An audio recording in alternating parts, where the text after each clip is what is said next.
mean, going all the way back to the beginning, like the first time someone actually, unlocked the door and checked into a unit using the Dack app was unreal. Like, so seeing that kind of reservation come across the board was awesome. And since then, it's been little things have just been really cool to see.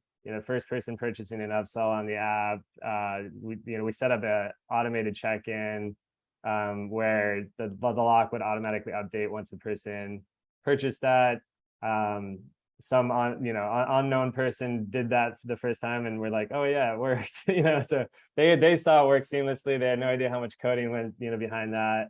And then one of the coolest ones that happened recently that I think I take the most pride in is we had a demo the other day with an operator that stayed at a Dack unit, or a unit that used Dack at a different operator's accommodation. And they said, wow, this tech is really cool.